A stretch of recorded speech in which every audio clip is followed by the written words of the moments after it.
So we've had a couple of questions pop up from our members here at MSC asking about the speed work that we often do in our sessions in our barbell club, and the big question that's popped up is how to actually track that progress across those speed movements, and if there is any metrics that you can track throughout them. So what movements are recommended from yourself, Luke, that you can actually track?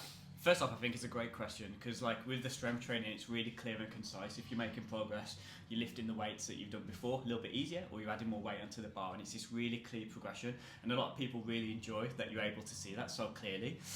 With the speed work, obviously, it's a little bit more nuanced, but I think it is definitely something that you should be tracking.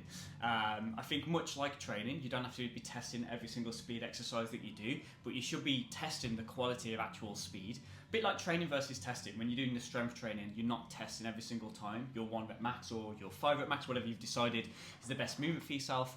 And I think that should be the same with the speed. So depending on what equipment you've got, I do think it's worthwhile just tracking like your speed-based exercises every so often. So if you've got no equipment, the simplest ones, your broad jump, your vertical jump are great ones. You can even use like the assault bike or like like a 100-meter sprint on the roller, the ski, which we're a big fan of.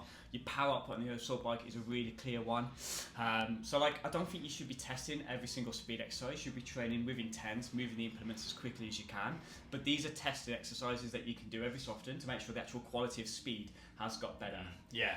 I guess motivation-wise as well, you get some people in the gym who they love metrics, they love data, they love seeing that they are progressing. So having a little bit of visual data for themselves there to see that they're hitting better wattage on the assault bike, or they are hitting better distance on the broad jump, or even like looking at an upper body, something like a med ball throw, and just seeing the distance of something like that could be really, really useful for people. So yeah, 100%. I think if you have got access to it as well, one that I've started, because it was one of my clients that actually asked this question, and he wanted to know like how he can track his progress on his speed orientated stuff.